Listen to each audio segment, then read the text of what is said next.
quale telecamera? Quella di destra o quella di sinistra? No, perché, le spiego, non è per sostituirmi al suo operatore, che sicuramente ha fatto una scuola professionale ad hoc, ma è che da piccolo. All'epoca andavo a scuola dalle scuole tedesche. C'era una maestra che noi scherzosamente chiamavamo Cormengel per il sadismo dei suoi metodi pedagogici, che infliggeva continuamente punizioni diverse di tipo corporale. Manca un minuto alla diretta, no? Mi lasci spiegare. Un giorno, probabilmente minato emotivamente da queste feroci reprimende, avvertendo il sopraggiungere alle mie spalle di Mengele con la bacchetta in mano, ebbi una reazione da veterano del Vietnam in congedo. Mi voltai e la colpii con un pugno. Arrivo al pugno. Fu un gesto inconsulto. Suor Mengele stramazzò sul pavimento della mensa. Sa quelle mense delle suore intrise di odore di brodo anche a colazione? Quello. Beh, la suora stramazza. Che fui espulso? No, perché Mengele, che deve aver fatto gli studi presso i Khmer Rossi, si alza, mi si avvicina e mi colpisce a sua volta violentemente sul volto. Vede, ho il setto nasale leggermente deviato verso sinistra. Io nascosi a mia madre l'episodio, sa, mia madre si cura l'ansia con l'omeopatia, le spiego velocemente. Se lei mi riprende da sinistra, mia madre, che sicuramente è collegata in mondovisione, se ne accorge e va in fibrillazione, sia gentile. Mi riprenda da destra e io non vanifico il lavoro degli ultimi 40 anni in cui ho parlato con mia madre dandole solo il lato destro. Lei mi capisce, vero? Parte la diretta? Dove vado?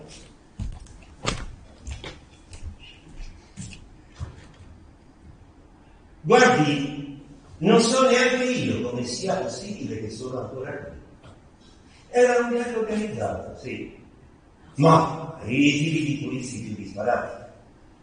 Quanto sarà durato? Ci crede se le dico 1 minuto.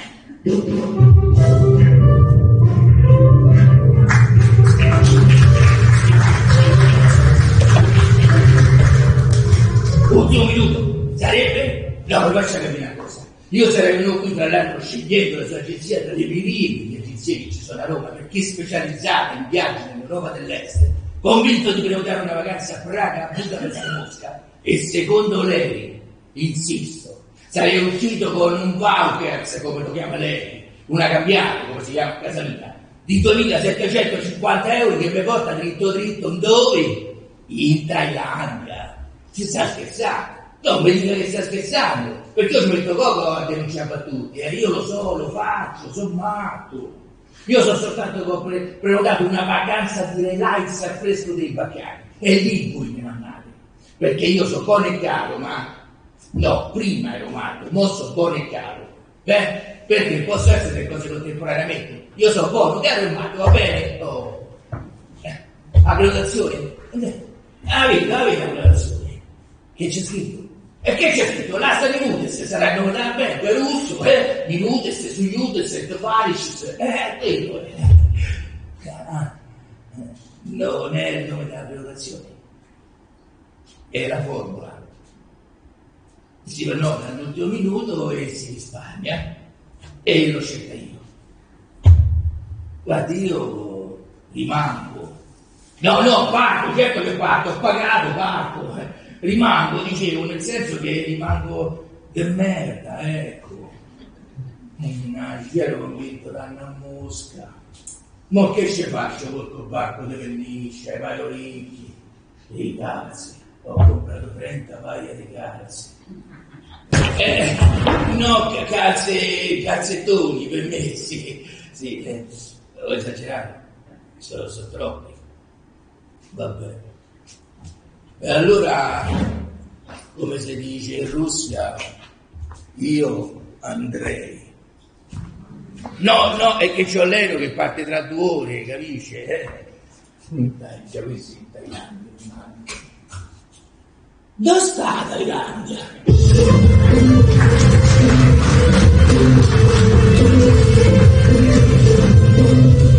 Diciottesimo televiso. Chi Misuri mette in gamba a favore del compagno Wong Sachike, che fa qualche metro nel metacampo per lasciare partire uno spiovente nella tre quarti avversaria. Raccoglie Park Sim, detto Gennaro, che ha il problema di girarsi, oltre ad altri problemi che non stiamo lì a raccontare. Entra in aria, prova la botta! Non va. La botta non va, Gennaro. Riparte la squadra con la maglia tendente a bianco sporco.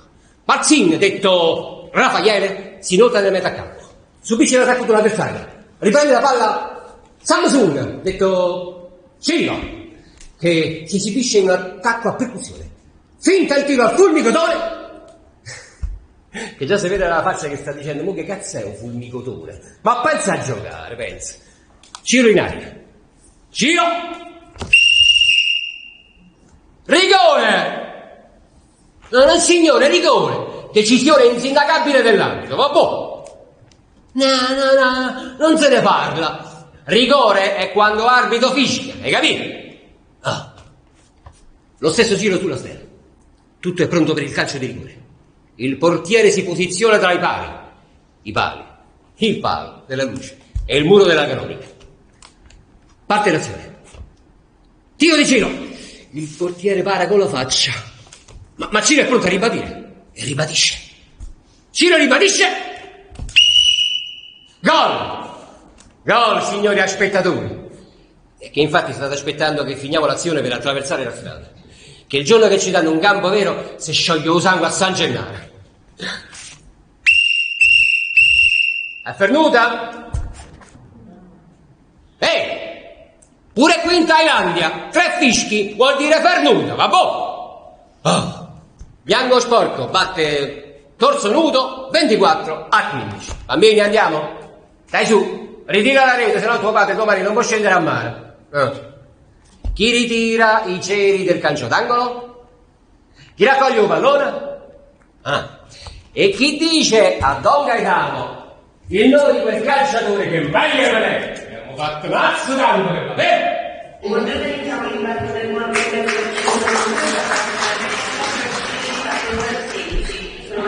Il comandante Ramirez del volo AZ346 per Bangkok con scalo intermedio a Dubai porge il proprio benvenuto a bordo ai signori viaggiatori.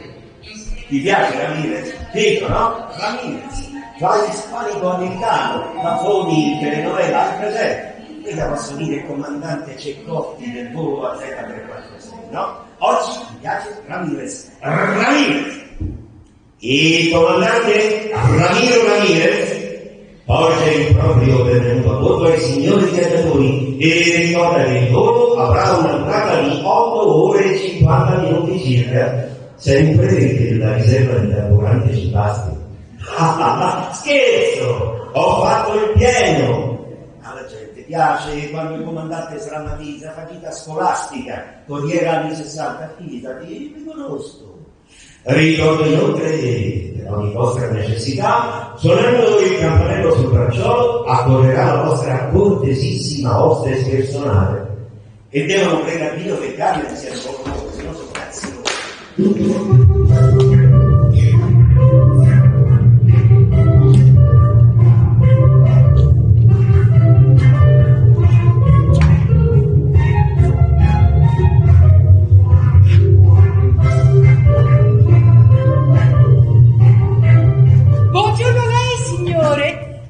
Carmen, prego, prenda pure posto più avanti, grazie. E per qualsiasi necessità non esiti a suonare il campanello posto sul suo bracciolo destro.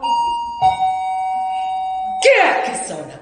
Neanche se siamo mossi e già suonate, neanche le siete seduti. Di che avete bisogno? Delle carezzine? Del bacetto della buonanotte? Io sono un hostess, mica un insegnante di sostegno. Benvenuta a bordo, sono Carmen. No, purtroppo non è consentito usare il navigatore satellitare della sua auto per vedere se funziona anche con le rotte aeree. Sono spiacente, motivi di sicurezza, sa, dopo l'11 settembre. Prego? Nessuno di noi è più quello di prima. Ma come parli? Che frasi del telegiornale? A parte il fatto che parla per te, che io prima dell'11 settembre stavo para come adesso. Siete voi che siete peggiorati, siete paranoici, siete fissati. Ma che pensate, che gli aerei intruppano i grattacieli? Così, per diporto. Bisogna mettersi del puzzo buono. Tranquilli, non piamo il grattacielo, non piamo. E il navigatore della macchina si è portato. Salve, sono Carmen, come posso aiutarla? O faccia pure vedere a me. Il 46B, più avanti a destra, prego. Oh no, mi dispiace veramente, signora, mi creda, i posti sono rigidamente assegnati, non possiamo proprio fare spostamenti. Il 47B, come le ripeto, non dipende dal personale di bordo, ma dalla biglietteria, che nel suo caso, il 46C. Mi dispiace, come vorrei aiutarla, ma l'aereo purtroppo è pieno ed è quindi assolutamente impossibile che io possa, anche volendo, il 48H. Ma che è battaglia navale? Ma siete goccio, ti dico che l'aereo è pieno, non si può spostare niente. L'aereo è pieno, pieno come Novo, pieno come Piazza Navona alla Befana, pieno come le mie palle!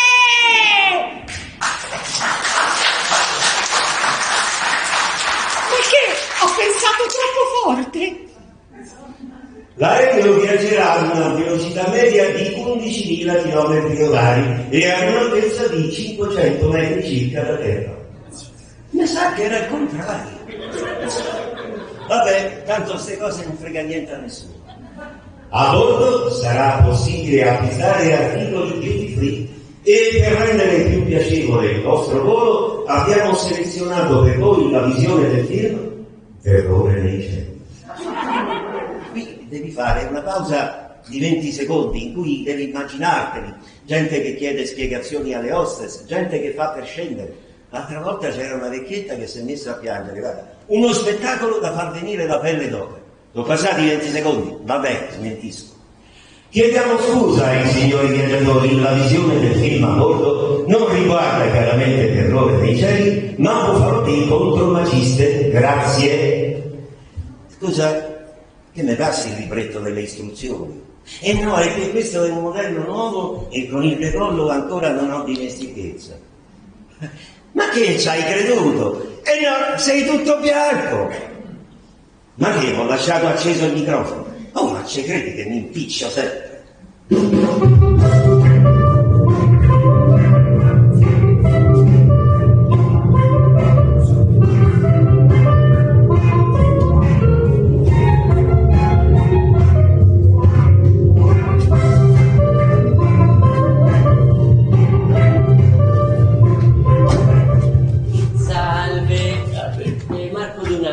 Ma i compagni mi chiamano Trotsky, Trotsky sarebbe Trotsky, ma la sezione nostra è intersociale e multiculturale, quindi sarebbe difficile al limite mediamente poter pronunciare univocamente delle parole più complesse tipo Trotsky, quindi si sceglie un termine più interculturale che vada bene per tutti come Trotsky con la S, ci teniamo. E mi chiamano Trotsky perché la direzione è data al collettivo. Sì, sono compagno d'ordinatore, è di tipo vetero-trotskista. Vuole uno di questi? Aspetti che mi sia incastrato, eccolo qua. Ne vuole un pezzo? No, grazie, non mi mandi il polistirolo. No, ma che polistirolo? Questo è il riso soffiato brasiliano, importato da un'associazione no profit che lavora senza dover sfruttare il lavoro del contadino. Un'alternativa, perché noi siamo sempre per l'alternativa, tra cui del succo di manioca, che ho preso in un mercato di un commercio eco solidale organizzato da alcuni compagni di differente realtà cittadina. Cioè? Torpignattara. Però è sano e alternativa anche lui, alternativa alla Coca-Cola, che è una bevanda imperialista. Però non vorrei che lei pensasse che io sono il solito costeggia il prodotto americano così per partito preso, e che non ne condividiamo la politica estera. Infatti ho qui con me delle gomme da masticare, anzi vuole? No, grazie. Però come lei avrà notato, noi le ho chiamate americane, perché stiamo adottando una politica di boicottaggio. Lei capisce? Il boicottaggio è boicottaggio. E poi per una voglia di masticare mica devi negare i propri ideali, no? Comunque ripongo molte aspettative in questo viaggio. Nell'ultimo collettivo abbiamo deliberato in 5 punti una mozione di solidarietà nei confronti della popolazione thailandese oppressa dal peso della globalizzazione imperante. La mozione ha stabilito che: primo, considerando che stigmatizziamo con forza l'approvazione strisciante della controparte americana. Secondo, dobbiamo ai fini di sensibilizzazione delle masse oppresse. Terzo, le masse oppresse operano prevalentemente nei paesi del terzo mondo. Quarto, organizziamo una colletta per mandare una testimonianza di San Lorenzo ai compagni thailandesi. Quinto, ciao Trotsky, e così eccomi qua. Invece lei, lavoro, studio, vacanza. Studio. Se posso permettermi, in che ramo? Bisteccologia. Senti, adesso te lo dico chiaramente, tu ci avrai un sacco di belle idee. Per me che essere sinistra è tutto magna. Cioè, intende dire che non ha molta voglia di chiacchierare? Guardi che ci sono ben 8 ore di voto, sa? Io, per esempio, sono molto coinvolto nelle problematiche dello sfruttamento del lavoro minorile. Lei che lavoro fa? Facevo, fino al mese scorso, poi mi sono rotto le palle e ho venuto. Facciamo una macelleria a Garbatella, sì, una bella macelleria, a Bacchi e Polli Pelosi. Pelosi sarei io, perché il gattiglio Pelosi. E stacca? Sì, e capisco la tua perplessità, che poi era la perplessità di tutta la mia intera. Quindi dopo qualche giorno ci ho aggiunto il cartello, a Bacchi e Pelli Pelosi, depilati sono più gustosi. Forte! Beh sì, è stata una scelta dettata dalla strategia di marketing, certo. Comunque la cosa, la macelleria era più migliore della Garbatella. Ah sì, solo carne fresche. Niente transgenico. No, i grassi sono buoni dopo, quando aperto via la Garbatella c'è preso le mie. Scusi, ma se le andava così bene, perché ha chiuso? Troppi pensieri, troppi buffi, le tasse, i nassi, le astre, i cavalli, il picchetto, il poker, alla fine erano diventati più buffi che i troni. Poi come se non bastasse ci si è messa pure mia moglie. Cioè? No, mica giocare ai cavalli, guardi, no. L'ha beccato con una, mezza, era una filippina. Sì, una scappatella, una storiella. Ma te chissà quante scappatelle avrei fatto, Tu sei giovane, sei differente. Veramente, quando si fa politica attiva, c'è poco spazio per gli affetti. E invece io sono stato trattato come non so su.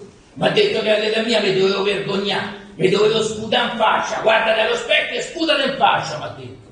Hai capito? Vecchio a me, e sono manzo, guarda che roba. E poi mi ha messo contro pure le creature, come se non bastasse. Allora, lo sai che ho detto? Allora andatevene tutti a fanculo. Per la macelleria me ne vado in Russia, perché io sono matto, l'ho già detto, sono matto. E la Thailandia?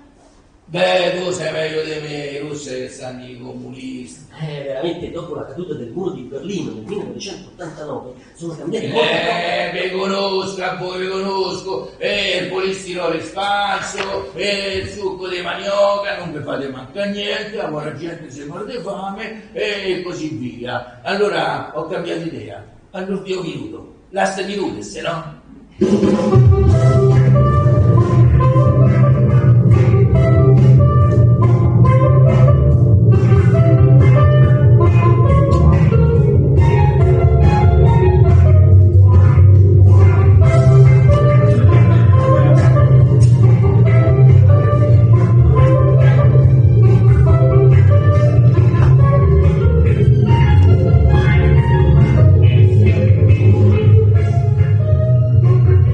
Si prega quindi di allacciare le cinture di sicurezza e di non fumare, grazie.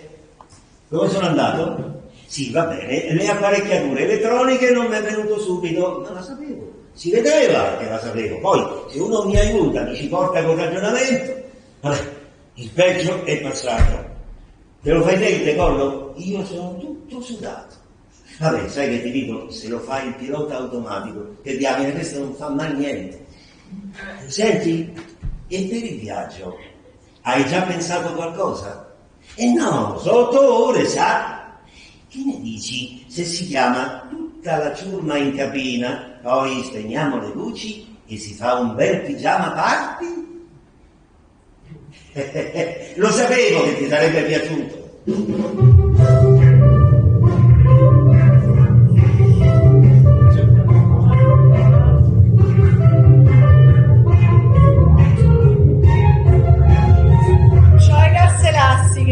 Sono comode le calze elastiche. Noi hostess le calze normali non possiamo proprio permettercele. Calze con un coefficiente di elasticità troppo basso, con la pressione dell'alta quota si incelofannano le gambe, le insaccano come zamponi natalizi e poi ce le dobbiamo togliere con il taglierino e non va bene, mentre quelle elastiche sono migliori. Sono frutto di una battaglia sindacale estenuante le calze elastiche. Dicevano che non ce le potevano permettere perché facevano parte di un'iconografia troppo secca e si sposava male con l'immagine della compagnia.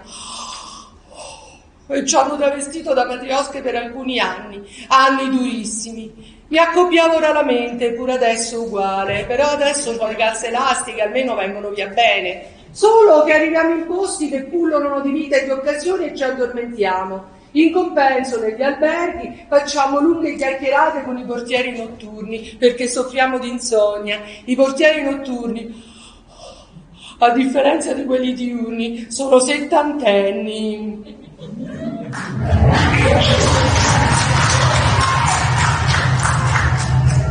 Per favore, finita che facciamo tardi, su. Allora, dove eravamo?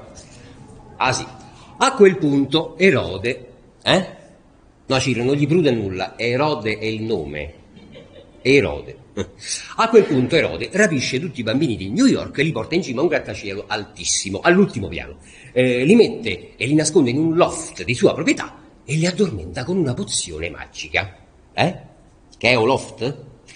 Bella domanda. Un loft è una cosa che sta in coppa ai grattacieli a New York, sì. Non vi distraete però, bambini, dai, su. Quando ormai tutte le mamme erano preoccupate se le volevano prendere con quel fetentone di Erode, ecco arrivare dalla fine della quinta strada i Fantastici 4, l'Uomo Ragno e Gesù. Non appena li vedono arrivare, tutte le mamme cominciano a sfilare: supereroi, supereroi, liberate i nostri bambini dalle grinfie di chiuso fetente di Erode che li tiene addormentati in coppa o loft. Sì, Ciro, a New York sta o loft, sì. Allora l'Uomo Ragno dice: mo sto fetente di Erode lo riempio talmente di ragnatele come una bacca da seta che non lo riconosce nemmeno la mamma. E la torcia umana dice: mo a sto fetente gli faccio un rutto in faccia che gli brucio pure i peli delle ascelle. E non vi dico che cosa dice l'uomo di pietra, che quello è uno scaricatore di porto. Però nessuno si muoveva, perché Olof stava in coppa o grattacielo. Sì, Ciro, a New York. E a parole siamo bravi tutti.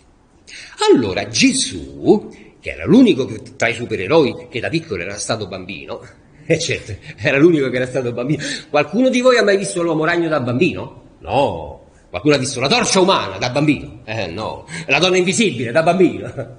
E grazie che lei è invisibile. Ti è buggerato ancora, Allora Gesù, che era l'unico che da piccolo era stato Gesù bambino e conosceva tutti i bambini uno a uno. Sì, Ciro, conosceva pure a te. Allora Gesù dice la formula magica che può liberare tutti i bambini del mondo. Lasciate che i bambini vengano a me. A quel punto tutti i bambini si destarono dal torpore ad api con cui erano caduti e se ne scesero a bascio. Con voi, invece, la formula funziona al contrario. Io vi dico buonanotte, voi studiate la luce e non andate a dormire, vabbè? Buonanotte. E buonanotte.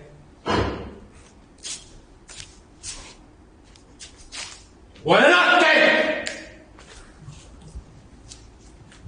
Il comandante è come un papà e quella del papà è una responsabilità enorme. Per quello ci danno un sacco di soldi per non fare nulla, neanche l'atterraggio. Lo fa il pilota automatico, il computer.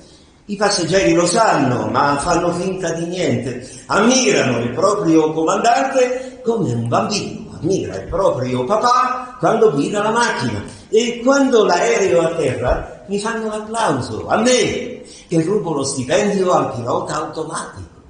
E cosa deve fare un bravo papà per meritare tutto questo? Li coccola, li fa accomodare e dà una rullatina ai motori. Quel tanto che basta a cullarli un po'. Neanche abbiamo decollato e già sono tutti andati tronchi, svenuti, come se dalle bocchette al posto dell'aria condizionata uscisse gas nervino. Quando i motori si accendono, si ha un cedimento fisico repentino, le teste crollano all'indietro e le bocche si aprono. Tutte insieme. Una scena da bioparco. E come un vero papà li conosco ad uno, anzi li riconosco, perché sono sempre gli stessi, viaggio dopo viaggio, con facce e voci diverse, ma con tipologia già segnata con una carta d'imbarco. Li riconosco dalla faccia che fa Carmen. Io mi piazzo in cabina con la porta socchiusa e li spio. No, signore, mi dispiace, ma come dicevo alla signora di prima, non è consentito effettuare cambiamenti di posto. Lo so, 8 ore di viaggio sono lunghe, ma non posso farle vedere il pilota che guida, è vietato. Sì, è vero, a volte lo facciamo, raramente con i bambini, raramente, mi capisce? E con i bambini piccoli, ha presente? Lei si annoia, sì, ho capito, però pure io mica sto a pettinare le bambole. Va bene, facciamo così. Adesso lei fa il bravo, si siede vicino a sua moglie, una chiacchiera tira l'altra. Spesso lo spazio morto di un tragitto aereo è l'occasione per dirsi cose che non si ha il tempo di dirsi durante il tran quotidiano. Programmi futuri, ricordi piacevoli del passato. Con sua moglie non sa di che parlare. Perché allora non provate a leggere assieme la guida della Thailandia? Non l'avete comprata tanto in un villaggio non serve. Perché allora non provate a guardare il film in programmazione e a commentarlo? Non amate il cinema impegnato? Buffalo Bill contro Maciste? Impegnato? Perché allora non provate a divorziare? Credetemi, a volte è una mano santa. Deve essere terrificante invecchiare così. Vivo molto meglio io. È meglio la sera lo scongelamento di una confezione Bofrost davanti al grande fratello che non i vostri tagliolini all'astio. Siete brutti e tristi. E potete consolarvi al pensiero di un'unica cosa, che siete tutti così. Le compagnie aeree sono tenute in piedi da mogli che sognano per anni una vacanza in un villaggio esotico e da mariti strappati a forza dalle pagine del calciomercato di agosto e dal miraggio di un'estate in ufficio con mogli e figli al mare. Ma perché? Voi che avete il pane non avete i denti per goderne, mentre io, che c'ho fame e denti, non trovo manco uno straccio de sfilatino? Non è un doppio senso, è un modo di dire. Il pane e denti, no? È famoso, giuro. Non è vero, le coppie non sono tutte così. Ogni 14 o 15 voli ne capita una tutta intera. Possono avere 30 o 70 anni, l'età è indifferente. Un comandante in gamba le riconosce subito. Dai particolari, tipo al decollo lui mostra a lei Roma vista dall'alto. Quello è il Circo Massimo, guarda, il pontile di Ostia. Sono gli unici che, mentre tutti dormono con la bocca aperta, si parlano.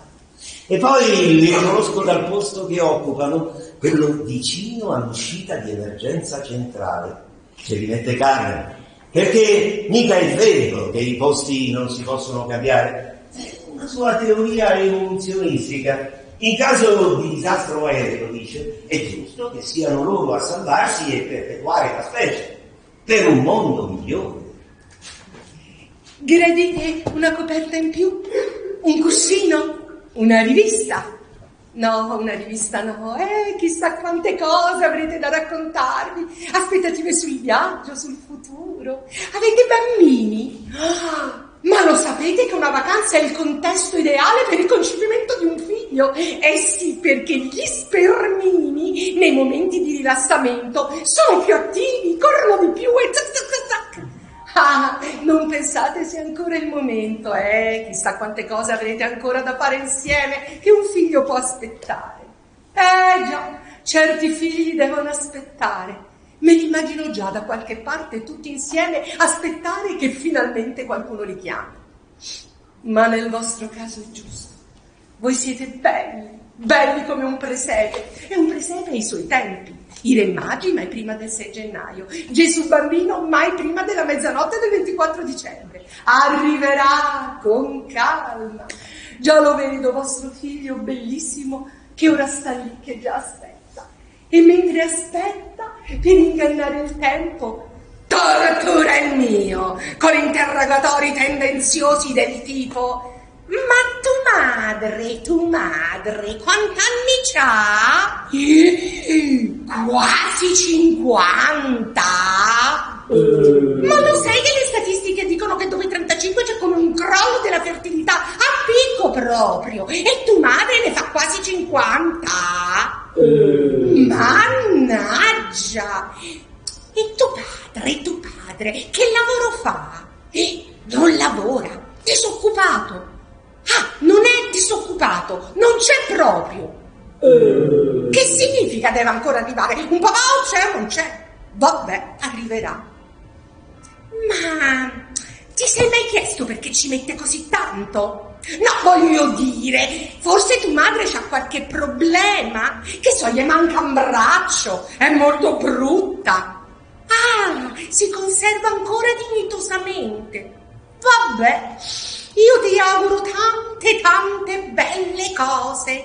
E mo me vado a preparare, che a momenti me chiamano Bella sì!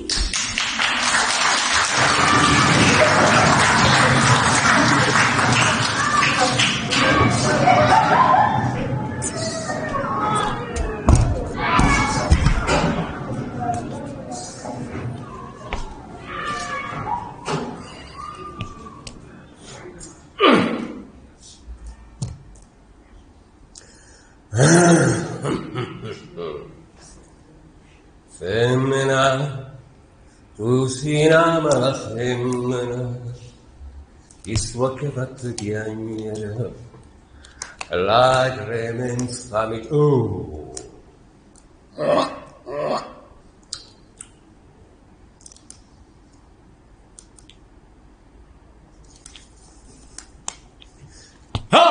vetro è pulito, tutta la macchina è pulita, dove? L'ho portata all'autolavaggio al rullo. Mica la fonda, lei! E leva sto straccio potente, lei!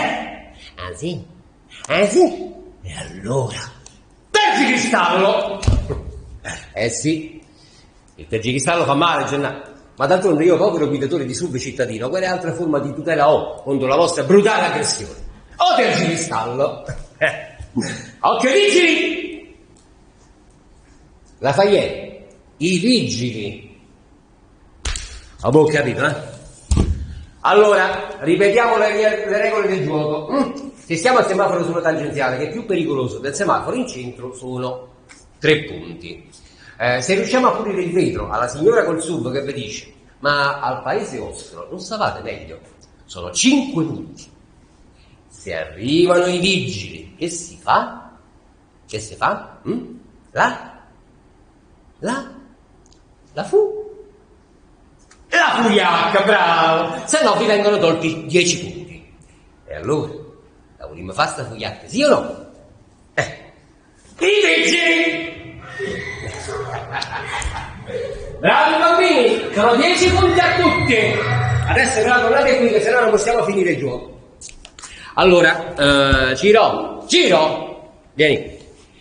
Adesso tu mi fai il racket. Come che è un racket? Dai, è quella cosa terribile.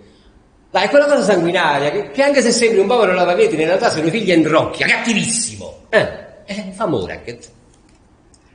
Non ti piace tanto sta cosa del racket, Nemmeno a me. Ma facciamo finta di niente, se no il povero lavavetri non fa più paura e il gioco finisce.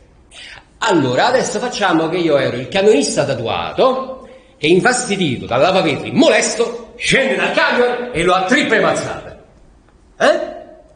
Ma non mi piace questo gioco. Eppure va talmente di moda. In Italia va tantissimo. Ci giocano grandi e piccini. A voi sapete che facciamo? Non ci giochiamo più. Mica siamo obbligati.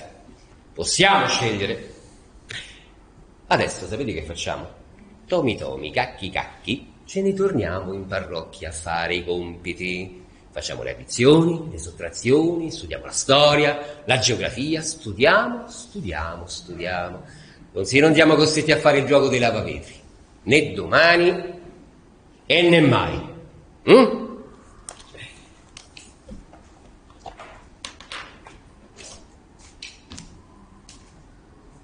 I vigili! Paura dei vigili, che non basta mai.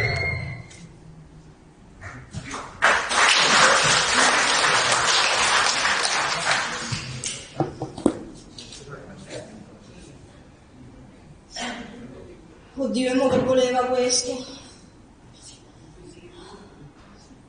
Pronto, carissimo! Scusa, ho visto solo la chiamata tua. Sì, sto sull'aereo, c'è giusto un po' di minuti, quindi dimmi di corsa. Però ti sento poco, aspetta un attimo che provo a spostarmi. Farete sì, dimmi un po'. Ma, guarda, io al posto tuo non mi preoccuperei più di tanto. Ma no, alle brutte, lo sai che famo? Chiamiamo parte e mettiamo tutto a posto. E vabbè, se non proprio lui, qualcun altro che lavora lì al gabinetto, no? Come la donna delle pulizie? Dai, su, non fare cazzino, la cosa è tranquilla, t'ho detto. E poi ancora questa storia dalla destra e dalla sinistra. Ancora che mi ragioni per macrocategorie. Che vuol dire là non ci si può costruire? Chi lo dice? No, tu adesso me devi spiegare. Chi è che... Chi lo dice? E il piano regolatore. Oh! Ancora col piano regolatore. Ancora con questi concetti vetusti. E il piano regolatore, a me mi sta antipatico già dal nome, guarda un po', sto tono impositivo. Regolatore, che impone le regole. E regole impone lui. Poi piano regolatore generale. O io militari non l'ho mai sopportati. Manco mio marito ha fatto il militare, calcola, mo' sono scelta apposta, quindi capisci te quanto non li posso vedere. Che dici, insufficienza toracica? No, c'aveva delle aderenze. No, intestinali, delle aderenze e delle conoscenze. Un colonnello, insomma, uno che lavorava lì al gabinetto. L'idraulico, sì. Senti, gabarettista, insomma, che hai deciso? Ci stai o no? La banca. Io al posto tuo non mi preoccuperei più di tanto. Chiamo Salvatore, lo faccio parlare con Antonio.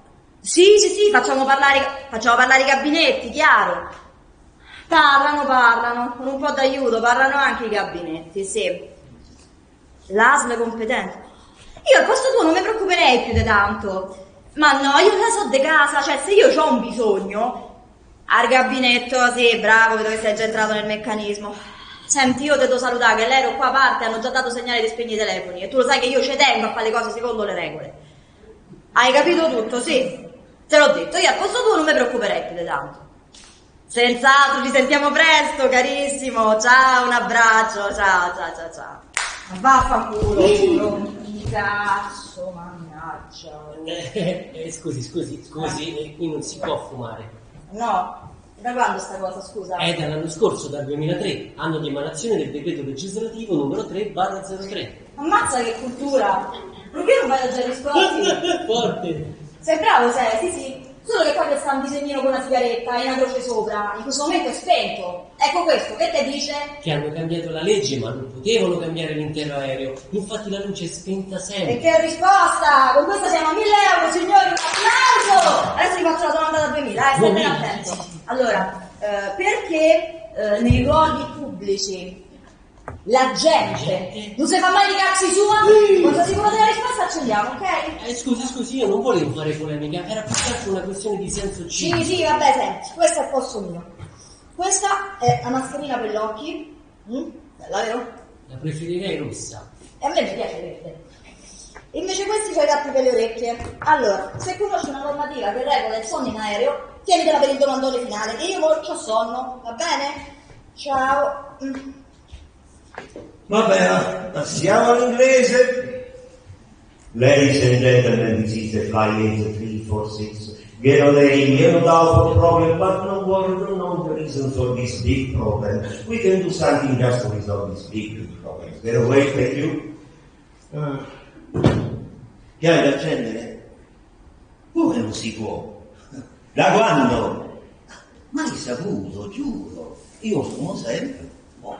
Anche perché per me il decollo è come un amplesso, sai, la fusoliera dritta e lunga che accarezza la pista. Prima il lento incedere come un preliminare, poi l'accelerazione decisa, l'impegnamento prepotente. La sigaretta ci vuole. Di solito uno fuma dopo l'amplesso e io fumo prima, va bene, dopo mi viene sonno. Allora si parte? Ricapitoliamo. La cintura, infilare, serrare il giubbotto, soffiare, stringere. La mascherina, aiutare il vicino, le vie di fuga e buon viaggio, c'è tutto. Allora si parte? Io vado, Come comincia? Dai, solo come comincia. Poi giuro che faccio da me. E la memoria. Pure da bambino, la poesia di Natale. Era l'inizio che mi bloccava, il comincio. Poi se qualcuno mi aiutava andavo avanti come un treno. Dai, dammi un aiutino, come comincia? Quante lettere? 24. No, troppo difficile, non ci arrivo, dai. Ma cazzo di... Avvertiamo i signori viaggiatori. Avvertiamo i signori viaggiatori, la so, sto tranquillissimo. Questa volta non mi impiccio. Allora vado? Accendo il microfono? Io vado. Avvertiamo i signori telespettatori, ma vaffanculo, va.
Alle 10:25, ora locale, arriviamo all'Happy Club, villaggio turistico dal nome originalissimo, gestito da italiani in località Espiritu Santo. Sembra che su queste sponde, secoli fa, sia approdato un famoso navigatore europeo scampato ad una terribile tempesta, il quale, come forma di ringraziamento nei confronti dell'Onnipotente, così diede nome al posto stesso.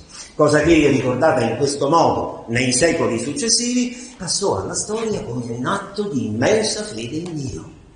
Cosa che, al contrario, riconsiderata con attenzione, a noi parve semplicemente l'iniziativa di uno che si era appena cacato sotto. Sì, lo so, può sembrare un particolare poco significativo ai fini della narrazione, ma seguitemi bene nella storia.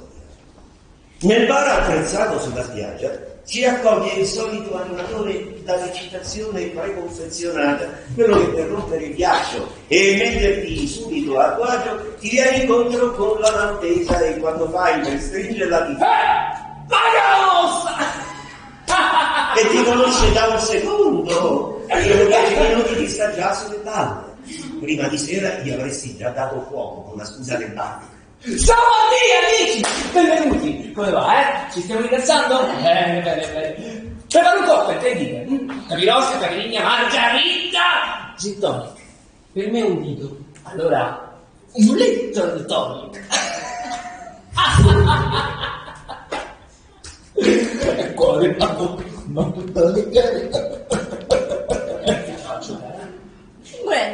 brandy.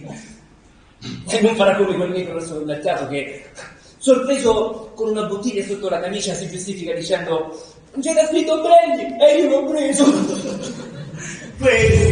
Questo è il livello medio delle battute di un animatore da villaggio in località Espiritu Santo. Ci sarà una scuola dove insegnano i fondamentali del bravo animatore, un'accademia dove insegnano a uscire da situazioni estreme come il silenzio di ghiaccio che circonda il finale delle sue battute. Il negro, prendi preso. Vabbè, mi raccomando non scappate, che dopo facciamo un'indianata da paura.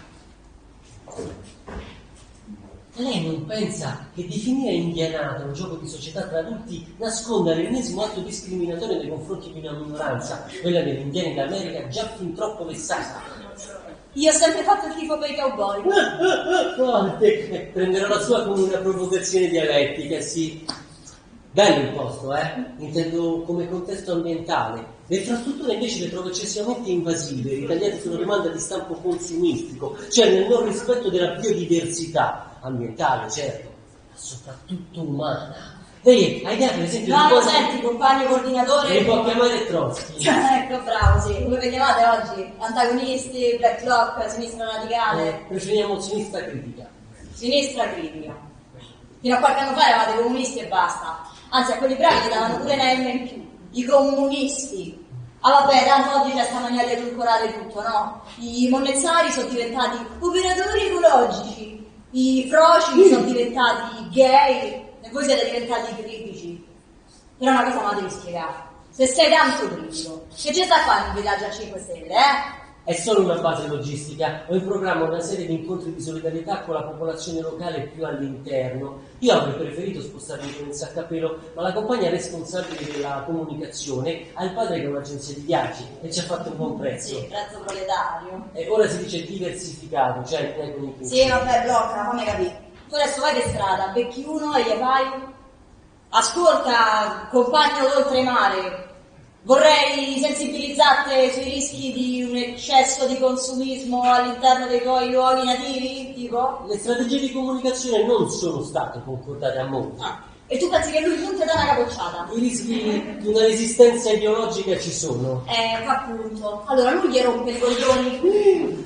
Scusi, ma i cocktail? Si freneranno! Io sto a disagio con gli animatori turistici.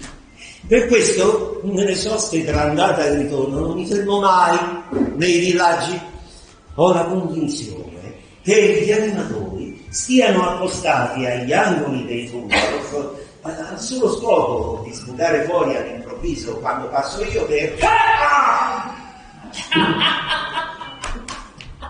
Però stanotte ero stufo del solito alloggio per l'equipaggio, dove vedere le solite facce e fare le solite battute sui controllori di volo. Perciò ho preso un bungalow a letti di disposto a tutto, anche al gioco dell'aperitivo, pur di non assistere alle scappatelle in trasferta dei miei colleghi e sottoposti. Ero disposto a tutto, vi dico, tranne al karaoke.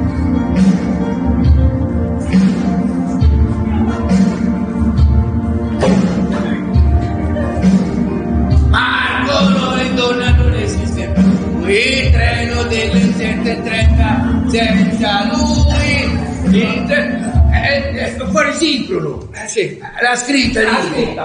Sì, è spasata. È spasata. È spasata. Non faccio vagabundo. No, non è servito a niente. Mi sono sorbito un intero LP di Laura Pausini nella versione di un Franco Califano asincrono e in camicia hawaiana, senza che questa espiazione mi facilitasse l'incontro con qualche gradevole compagnia con cui interagire. Stavo già per perdere le speranze quando, all'ultimo sorso di caipirinha, coincidente con l'ultima stonatura di Marco, se n'è andato e non ritorna più. Traguardo il culo del bicchiere e intercetto un altro culo, la cui vista mi porta alla mente come un déjà vu, mascherine per ossigeno e giubbotti di salvataggio. Carne! Cercati! E che ce fai? E andiamo, almeno in questo contesto atipico, non potresti chiamarmi col mio avatar Ramiro? Ancora, cerco, e basta, sei ridicolo. Sembra il titolo del cartone animato, Le avventure di Topo Ramiro. È il mio nickname. Sì. Non hai mai giocato in internet su quei siti in cui puoi inventare una seconda vita? Ma dai, non vedi che vai su quei siti, non si può sentire. Hai una seconda vita in internet. Ma perché? Io manco lo so usare internet. La mia seconda vita è quella che faccio all'Alitalia e che sto ancora a cercarla prima. Ma tu piuttosto, come mai non sei con i colleghi all'alloggio? Ho seguito la stella cometa. È una metafora o già gli hai dato di gaitirini? Quando stavo sul volo, stavo un po' giù e quindi quando sono scesa mi mandava per star con l'arte. Allora ho preso il taxi insieme a una coppia che ho conosciuto in aereo. Sono una coppia tipica, sono carini fra loro, affettuosi, rispettosi. Sembrano la sacra famiglia del presepio che facevo da ragazzina con mio padre. No. Sto con loro. A questo punto stai pure un po' con me, dai, sediamoci, visto che sei in visita alla capanna. Cosa posso offrirti? Oro, incenso, ci sono birra. Ammazza che frettura! Ah, fai un animatore turistico nella prima vita. L'hai notato anche tu quello? Piuttosto, dove sta adesso? Ho il terrore che mi piombi addosso per sfidarmi ad una corsa dei sacchi. È seduto al tavolo con i miei nuovi amici, ha fatto incursione nel mio presepe. Se sposta solo una stachina, la porco.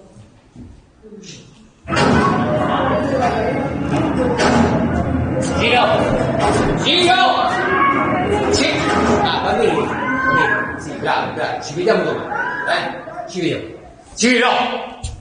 Mi hai fatto fare la figura in merda. Ti sembra un bravo chierichetto quello che si ruba tutte le ostie non ancora consacrate prima della messa? No, bravo chierichetto è quello che si ruba la metà delle ostie, così nessuno se ne accorge. Ti ha già spiegato tutto. Mi hai fatto fare la levazione virtuale.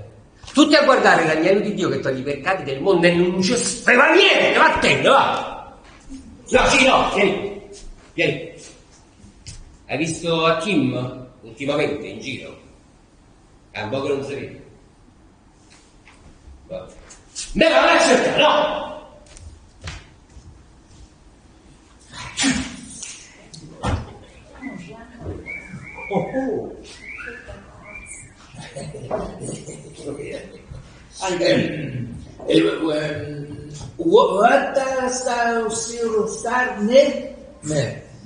What see you come li chiami a bella? Kim, bel nome Kim. Quelle come te io le conosco. Kim nuociono gravemente alla salute. Ridi, tanto so che la capita mazza, anche perché questa è una battuta che con l'italiana forse sarebbe venuta meglio, Sì, perché mi sa che di me ne non più nessuno. Come li chiami? Nunzia, quelle come te nuociono gravemente alla salute. No, vedi, non va. Che sai, I vedi? Ah, il sodo! Lupo, Wolf! No, è una cosa di football, C'è niente, ma questo è un disco del fascio dell'occidentale. Dico come i soldi, no, basta un regalino, una cosa gradita così, no? Mi piace l'uomo manzo, l'uomo buffo, l'uomo de panza, capito? Che ridi! Guarda, io da giovane che avevo un fisichetto che avevo, a Carpatella stavano tutte ai piedi miei, Pure Rosa, sì. Chi è Rosa? No, è una signora italiana. Moglie?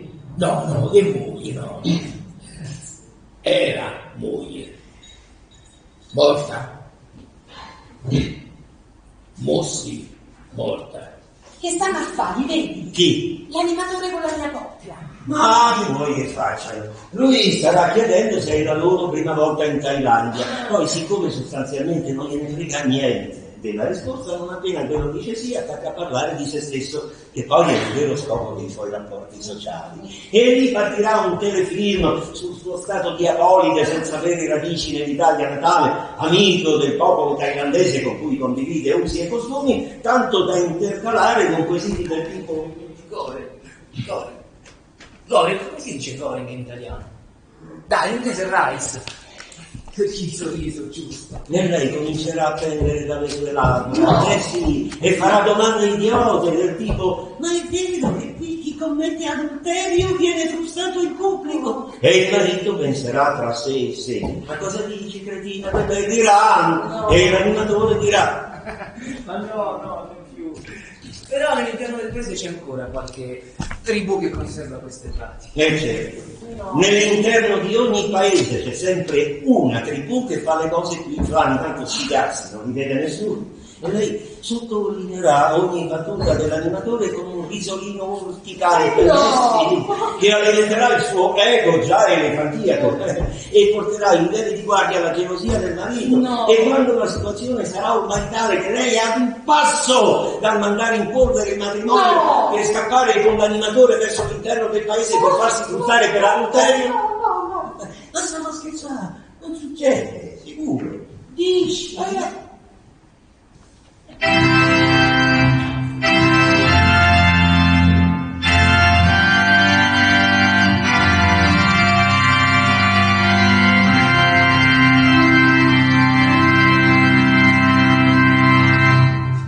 Nel nome del Padre e del Figlio. Scusa, ma lo spirito lo teniamo fuori, se sei d'accordo. Oggi mi sento pragmatico.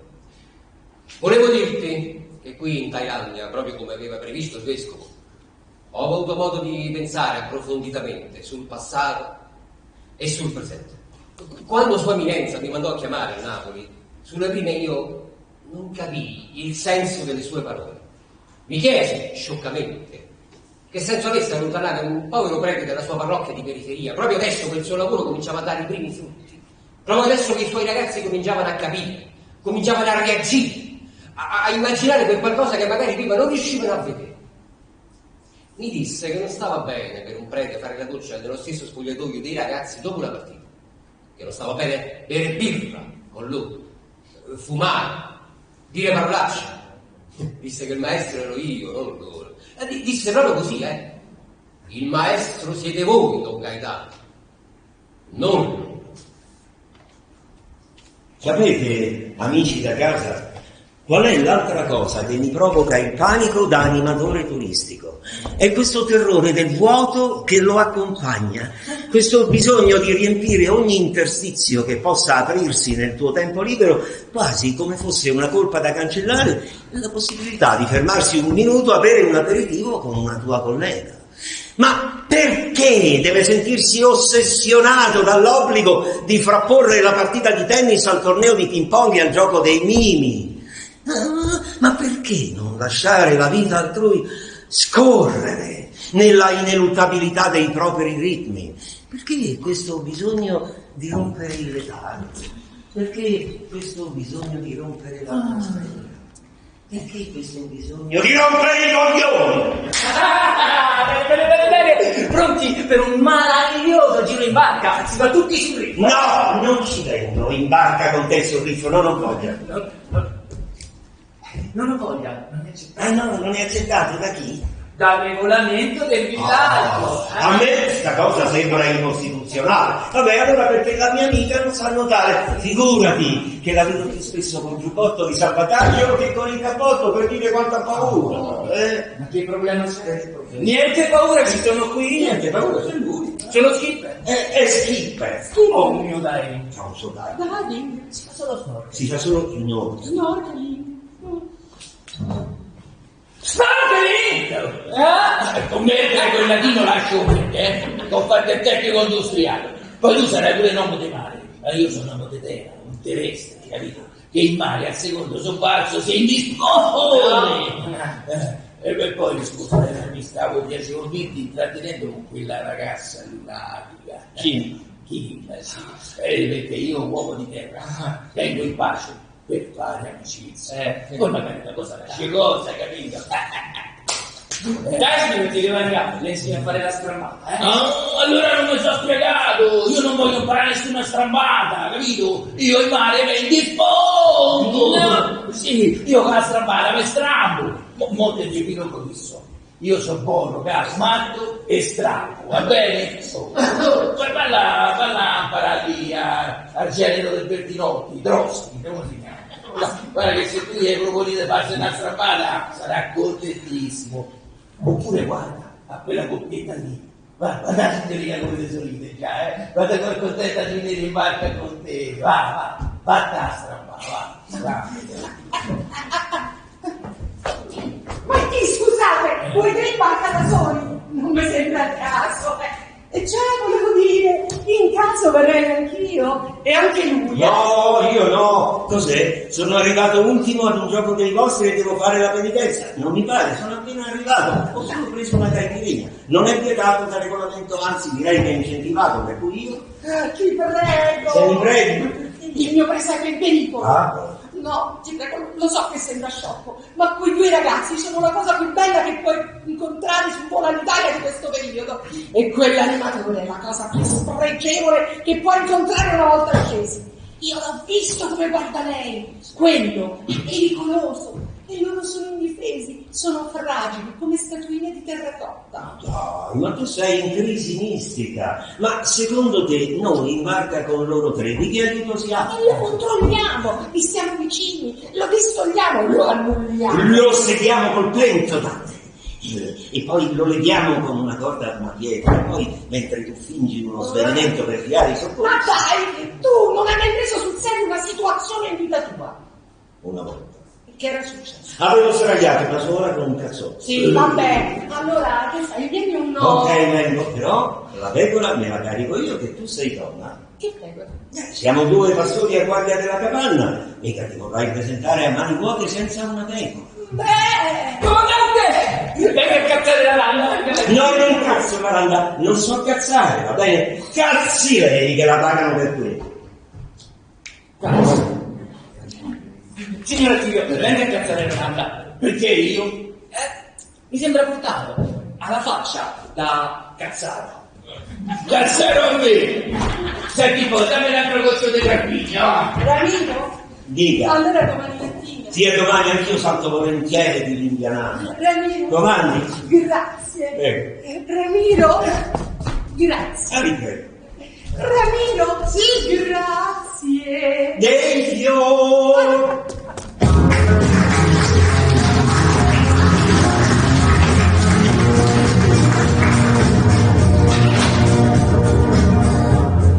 Io non capisco come la gente non riesca a divertirsi. Se c'è una cosa che proprio non accetto, mi rifiuto di accettare questo atteggiamento restio. Si dice restio? Restio. Bello restio, mi piace. E io dico, siamo in Thailandia! Il mare, la spiaggia, il karaoke!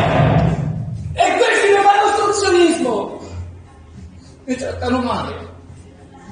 Perché? E io vorrei solo che tutti si trovassero a proprio agio, che c'è di male? Ma che sto a fare ancora qui? Il vecchio staff sono l'unico rimasto. Tutti avevano un obiettivo e tutti sono riusciti a farsi una vita. Sembra ieri quando arrivai qui per la prima volta. Ero ancora un ragazzino all'epoca. Volevo solo fuggire dall'ambiente in cui ero cresciuto, allontanarmene il più possibile. Volevo dimenticare la mia infanzia, il mio passato, una volta qui. Ho amato questo posto dal primo momento. Ne ho amato la gente, le loro tradizioni, non ho pensato altro che a divertirmi, lasciandomi il passato alle spalle, non preoccupandomi minimamente del futuro. Ma le cose cambiano e... Domani gira in barca! Sì. Sì. E poi c'è il quiz dell'aperitivo, il gioca su il karaoke!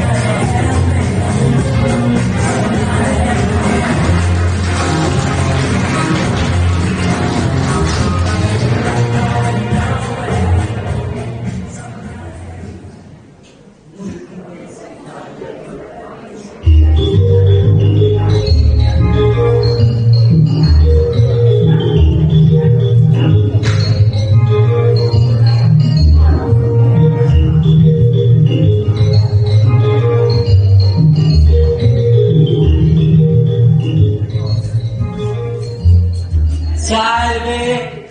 Allora, Ci siamo divertiti ieri sera, eh?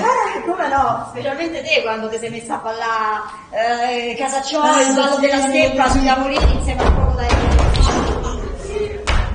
A proposito, bevevi pure l'oceano indiano? In realtà non sono molto avvezzo con i giochi di società della borghesia. Comunque era vodka. Che era? Vodka, la bevanda del proletariato. La bevanda del proletariato. Del proletariato? Sì, quello. Come faceva il thailandese? Avanti popolo, alla riscossa. Bandiera rossa, trionfela. È proprio il testo che fa così. Pure l'internazionale gli hai fatto cantare. E in questo contesto si chiama internazionale non a caso. Certo, si stavano a Tivoli, si chiamava provinciale. Ti saluto, ciao. Scusi, lei esce dal villaggio? Sì, ho affittato un po' di strada. È fantastico. Se le chiedo di venire con lei fino al primo paese, sono molto educato? Più che altro sei un po' rompicoglioni, però se proprio devi... Grazie. Allora, soltanto un attimo che vado nel bungalow e fa prendere del materiale cartaceo che ho portato dall'Italia. E tu veramente vuoi mettere a favore al viaggio ma tu fosse San Lorenzo? Te sei pazzo, questi sono dei selvaggi, te incaprettano. Sì. Te se fanno, ti prendono fuori dalla fraschetta.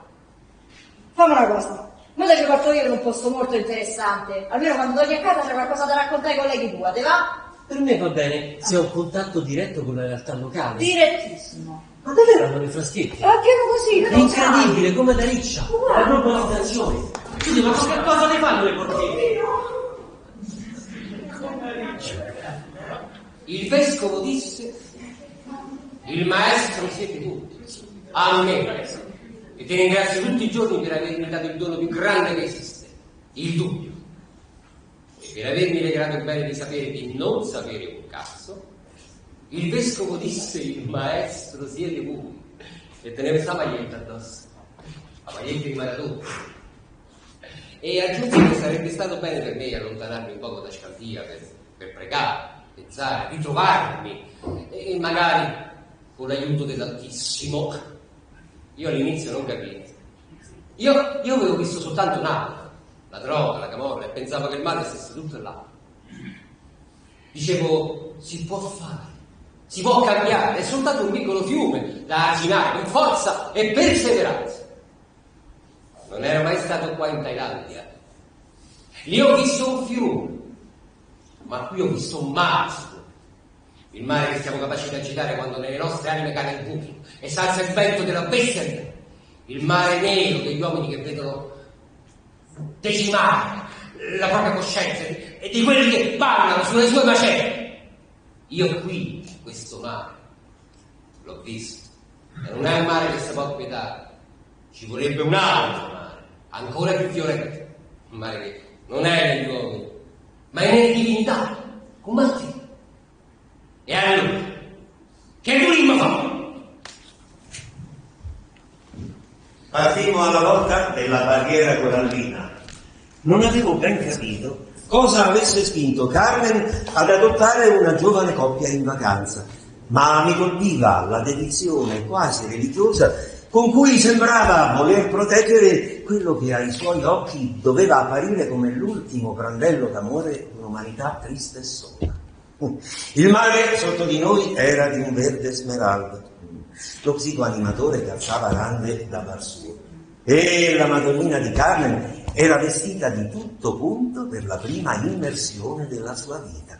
Sotto l'occhio infastidito del marito accompagnava la vestizione con richieste di aiuto e rassicurazioni verso l'animatore interrogato in qualità di esperto ittico sulla presenza di squali e o serpenti di mare. Mi dico, adesso il pescivendolo sdrammatizza il momento elencando un menù di innocue anguille e pesci pagliaccio come lui. Invece tira fuori la sua migliore intonazione da operatore circense, scaldata da anni di barzellette in arene estive di raro squallore, e fa: Puoi scherzare? Abbiamo il kiss. Una volta proprio qui davanti ne hanno tirato fuori uno di 4 metri. Però stai tranquilla. Primo perché noi siamo sul reef e i kiss sono in acqua, e secondo perché ci sono io. A quel punto San Giuseppe, che è un santuomo poco avvezzo alla competizione, fa l'errore di entrare in gara, annasando però nel pantano di racconti di provincia ternana, e fa: Dalle parti mie ho visto bisce lunghe una frega e certe trode con denti aguzzi come piranha. E una volta il Paolino, mentre pescava, si è sentito come una tenniera che lo mordeva in culo. Beh, e n'era una trota, ci teneva la bocca, che ti sembrava raccomandata dall'Associazione Medici Dentisti. Mica no! Quanto sufficiente ad un avversario assennato per comporre una frase da KO del tipo: ma che cazzo stai a dire? E finire lì l'incontro. Invece l'ominide inizia a sua volta la storia di quando voleva salvare il naufrago che scappava con lo squalo bianco alle calcagna. Ma proprio quando lo aveva afferrato e gli sembrava ormai in salvo, lo ha tirato sulla barca. Ma era solo il troncone superiore, condendo il racconto con particolari capitoli alla visione del silenzio degli innocenti e gettando l'uditorio in un silenzio terrorizzato, rotto da fugaci occhiate al di sotto della barca. Scusa, chiaramente tutto questo sempre fuori dal riff. Fuori, fuori, sempre fuori, tranquilla. Però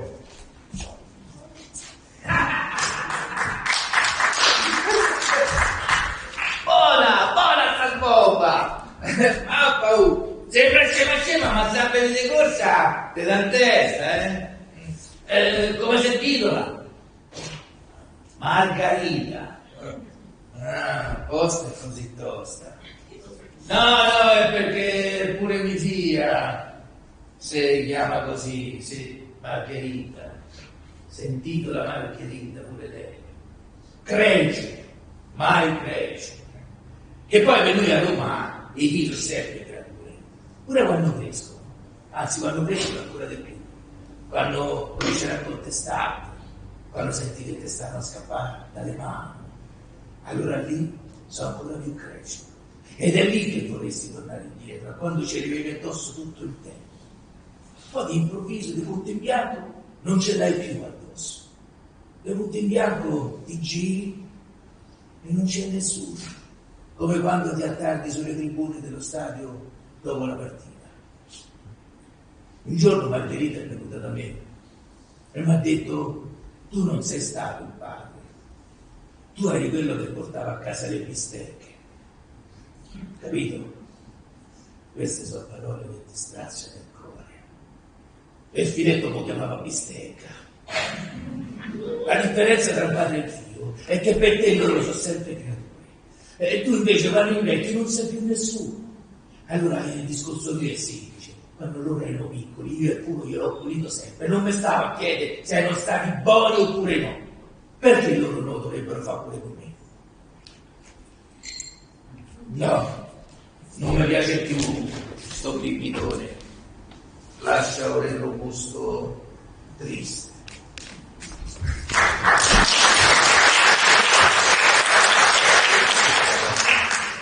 Io me lo sono chiesto cosa si vede da lassù quando si guarda in direzione della Terra.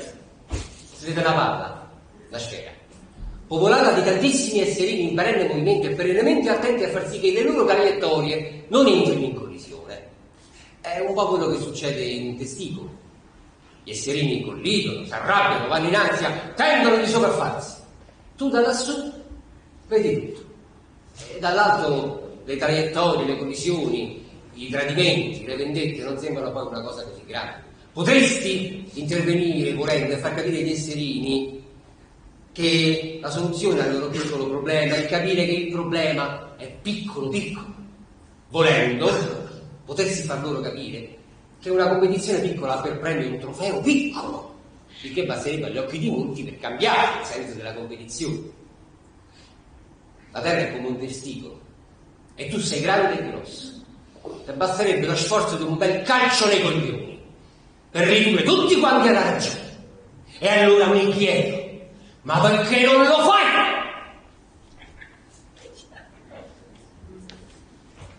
Perché l'ho fatto? Così almeno ti dà una svegliata. È stato un colpo basso. Ora che dici, ti è stata la possibilità di tornare a casa con delle frasi storiche, tipo: compagni, contrordine! Controbraccio. Ah, Aveva detto che saremmo entrati in contatto diretto con la realtà locale. beh, E beh, Siamo andati a mangiare degli hamburger in un fast food e poi a comprare dei grattaschiena a transistor per i suoi nipotini in un mercato che sembrava Cinecittà 2 e infine a fare un tour in una strada di Disneyland pieno di signorine che gridavano "Come on baby, come on signore, come on, yeah". E te che hai fatto? Ho detto no, grazie. Bravo! Resistere!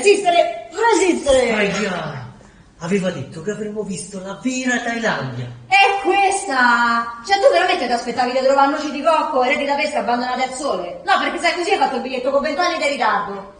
Ho fatto bene o no a farti lasciare i comunicati del popolo in albergo? Che volevi farti? Mettere in guardia contro i rischi della società dei consumi? A questi? Voi non avete idea di quello che avete fatto. Noi chi? Ah, noi! Andavo bene, questo ancora sta a noi e voi. Senti, compagno coordinatore, quando stai a San Lorenzo, dentro un bello carino etnico, mangiando un piatto di riso e cumino, pensando a quanto sia fico, pensa pure che questi qua, 20 anni fa, mangiavano solo riso e cumino. Stavano con le pezze al culo. E è stato grazie agli alberghi che hanno cominciato a vivere dignitosamente. Abbiamo un concetto diverso di dignità. Mi sa di sì. Che cosa ci siamo venuti a fare qua su? Che cosa si vede da questa collina? Una copia fedele del Colosseo vista dall'alto? Aia!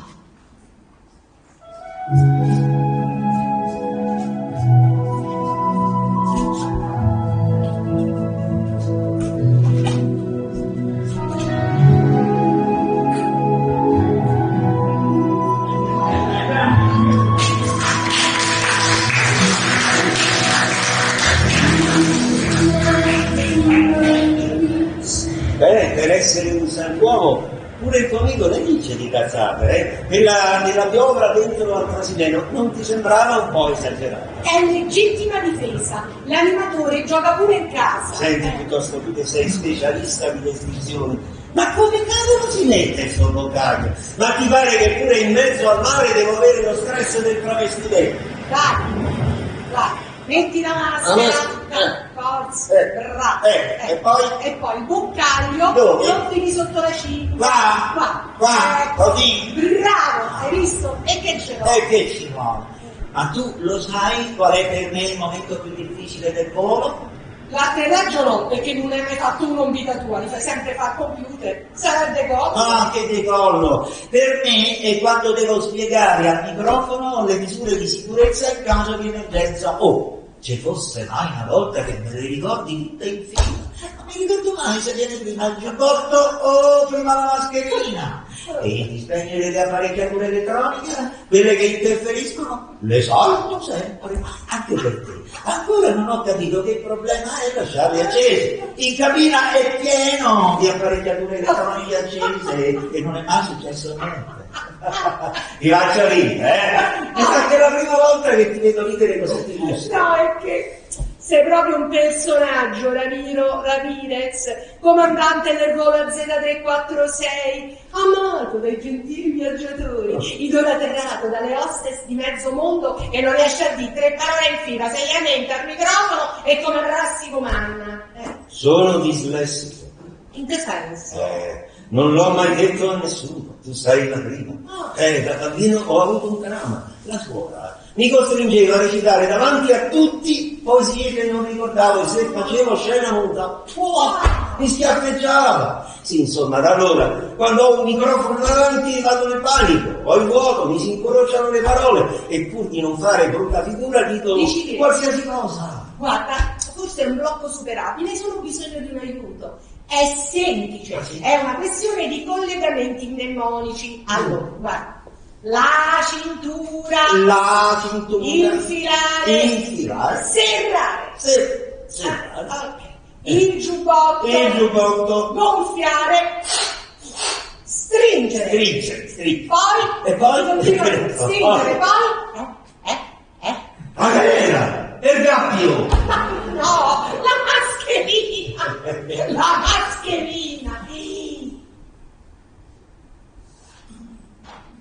belli delfini, vedi? Mazza! Ma non c'è niente! Ah, vedi che comincia a ragionare come me? Cioè, voglio dire, non c'è niente di quello che mi aspettavo, è solo un villaggio di pescatori. Che poi è quello che mi aspettavo se lei non mi mostrava il resto. È il motivo del viaggio mio. Il villaggio di pescatori. No, non sono pescatori, sono potenziali cuochi, autisti, camerieri. Nel giro di un paio d'anni c'era un lavoro vero, nell'albergo del cliente mio. Sorgerà proprio qua. Lei è pazza. Intende dire che centinaia di persone saranno costrette a allontanarsi dal luogo in cui sono nate, dal mare che amano e che ha dato loro da vivere. E per cosa in cambio? Una casa vera di mattoni con parabola su te. Sì, così potranno vedere anche loro l'isola dei famosi. Ah, zitto, non mi dica adesso parte la filippica contro una televisione demoniaca. Guarda che non c'è sta solo l'isola dei famosi, c'è sta pure Discovery Channel, per esempio. Fanno dei bei documentari, tipo sulla lucertola thailandese. E magari in Thailandia la fanno sulla lucertola italiana. Senti, io faccio il costruttore, non sto qua a pettinare le matriosche. Le matriosche non hanno capito. Hai capito. E poi costruire è un verbo importante, presuppone una trasformazione creativa finalizzata alla crescita collettiva nel rispetto della disponibilità delle risorse. Lei non è una costruttrice, lei è una palazzinara di merda! Ti facevo più politicamente corretto, sa?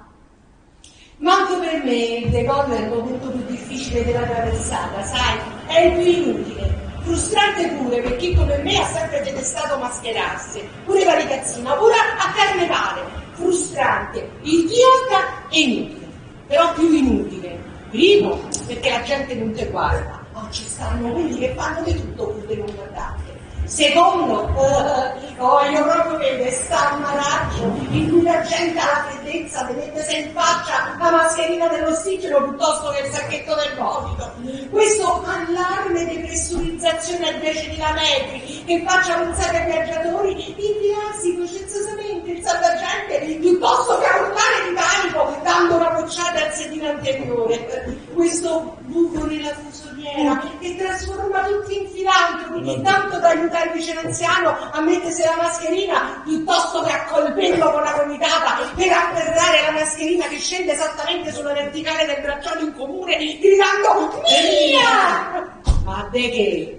La verità è che quando vai giù, la verità è che è tutta una pagliacciata. E il mondo del turismo vuole solo il divertimento del cliente, non la sua incolumità. La mascherina, una pagliacciata, una carnevalata, tanto moriamo uguali, però mascherati, ovviamente il divertimento, te faccio ridere. E mi fai ridere, ecco, perché io adesso davanti a te, con la maschera in faccia, mi sento inutile. Rieccoli! Seguiamo le scie? Certo che sì.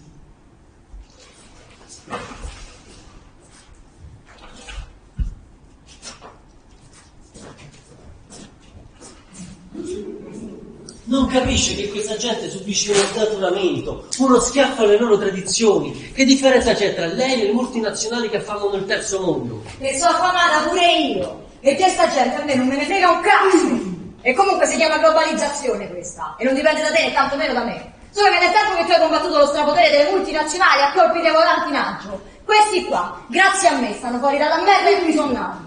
E mentre tu te ne stai al circolo socio-culturale a fatte le pippe sui libri di qualche comunista russo, io vengo qua e produco beni sopra i quali questi qui, ti assicuro, non sputano. Il fine ultimo della produzione non è la produzione di beni, ma è la produzione di esseri umani liberi, reciprocamente associati in condizioni di uguaglianza. Le dici una caccola? Questa bella parabola l'hai pensata tutta lei da solo. Neanche una virgola, l'ha detto John Dewey, già negli anni 20, americano. Ah, ecco, l'hai copiata. Al fatto che dopo 90 anni queste belle parole stanno ancora soltanto sui libri. Che te dice? Che la maggior parte della gente, come lei, non legge. Senti un po' una cosa. Come si dice vaffanculo il russo? Zdenka Trojka. Zdenka Trojka, ed è tua sorella. Sono figlio unico. E tua madre? Una cagnola.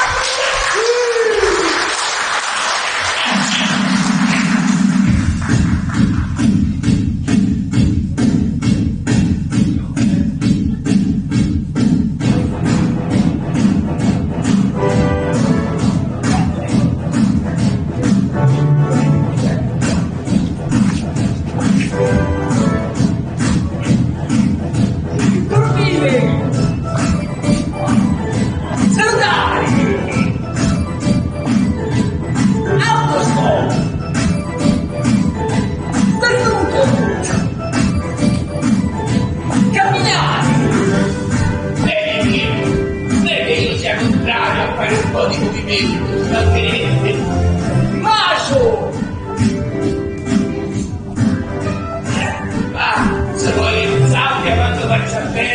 so, Claxon,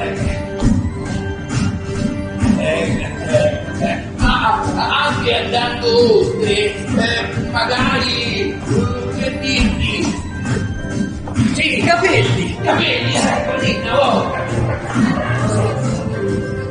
Guarda, non sarei contrario neanche un po', ma ogni tanto a fare.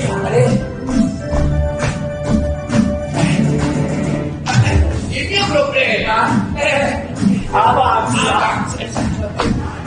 No, vedi, ecco, è che per me il giocatore è stato il cazzo, Superman.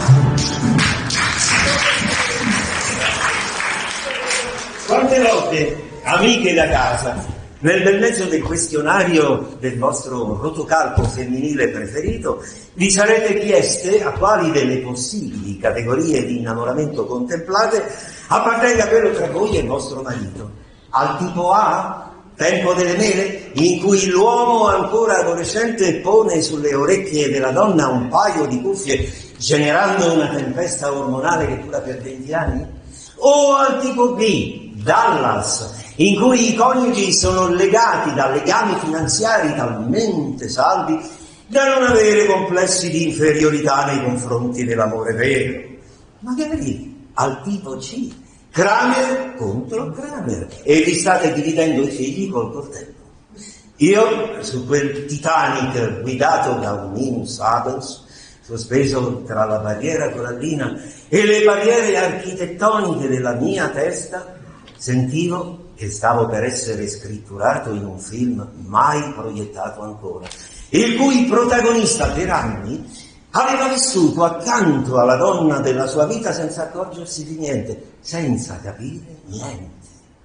La protagonista si era appoggiata al bordo della barca ed io faticavo a distinguere dal mare i suoi occhi fissi su di me.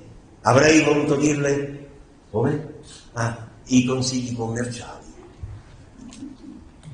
Quindi, tutta sta parola, solo per chiederti scusa. Perché forse non sono stato un buon prete, uno di quelli con la tonaca in ordine e tutto il resto. Ti chiedo perdono, come fa questa gente con me, che neanche ne sono te. Sono così mortificato che questa me la sono voluta rimettere, oggi. Se no, che richiesta di perdono è? Sto buono, sto bello. Tu mi ci hai visto 2 volte così bello. La prima, all'ordinazione. E la seconda quando ho mandato a fanculo vescovo. Io qui però me la sono voluta portare, perché ho pensato che prima o poi sarebbe arrivato il giorno in cui me la sarei rimessa, il giorno del perdono. Ecco qua. Ecco la tua pecorella che viene a chiederti scusa. Signore ti dà e Cristo ti dà. E tu sai che non è per quello che ho fatto, ma è per quello che mi accingo a fare. Ah sì, sempre sì lo dà, Vado. Avrei voluto dirle dove stavi nascosta, nelle stanze d'albergo in cui scambiavo la mia solitudine con quella di programmi televisivi in lingue che non conoscevo. Dove stavi nascosta? Nelle sere in cui bevevo aperitivi senza ghiaccio né compagnia, ascoltando canzoni che non amavo. Dove stavi nascosta? Nelle notti in cui ho dormito abbracciato al personale di bordo e di terra che non ricordo. Invece rimasi in silenzio, con la bocca aperta e l'espressione poco intelligente di chi vede incredulo scadere il tempo a disposizione di una seconda vita virtuale e non necessaria. Accompagnato dalla musica di un tempo delle mele tutto mio, sentivo che stavo per entrare finalmente nella mia prima vita, attesa per più di 40 anni. La baciai brevemente e subito mi ritrassi guardandola negli occhi per capire se quello che avevo appena pensato non lo avessi inconsciamente detto ad alta voce. Da qualche parte del Titanic giungeva l'eco di prodezze virili inverosimili, fortunatamente pian piano coperte dal rumore del mare e da quello degli occhi accesi di Carmen. Mi raccomando ragazzi, questa sera tutti in spiaggia, vietato mancare a... Oh signor Martino, anche lei, questa sera spiaggia o no? Vietato mancare. Ah, pensare, lo fuoco su No.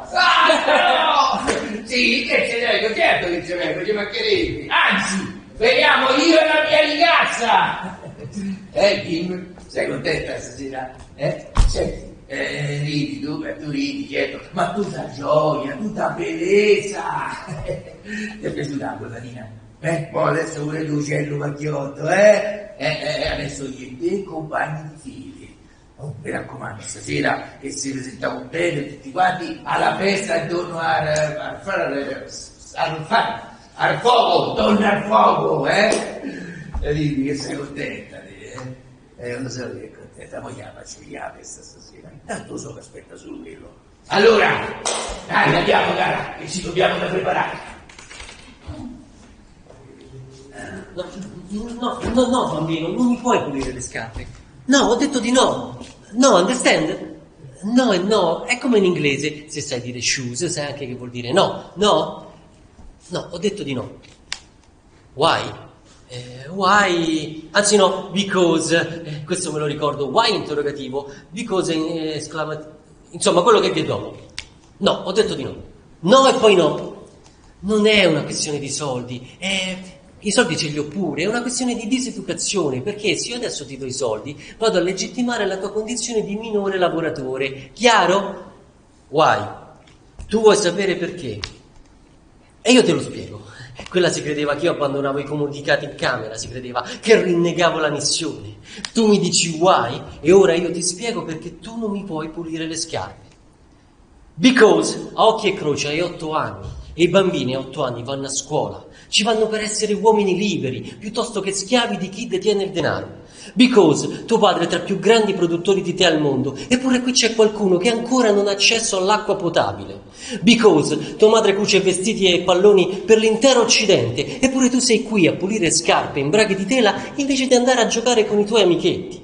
Because qui c'è gente che potrebbe curare le peggiori malattie dei tuoi fratellini, che ha le medicine, le cura a buon mercato, eppure li lascia morire perché i tuoi genitori non hanno i soldi che loro chiedono.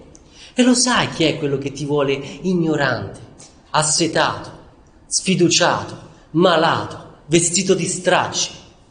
E quello cui tu vuoi pulire le scarpe sono io. Ma ancora se non sei convinto, last but not least, because c'ho l'infradito, cazzo! Tutto al più, mi puoi pulire i piedi! Ma quando qualcuno deve pulire i piedi di qualcun altro che sta peggio di lui, vuol dire che siamo alla fine! Vieni, compagno bambino!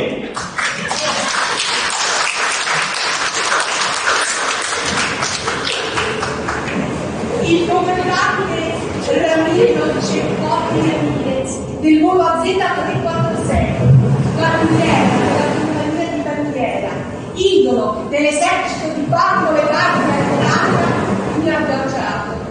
Ma questo non è rilevante. Prima di me ha baciato tutta l'Italia. Il fatto rilevante è che dopo mi ha chiesto scusa e io gli ho detto niente.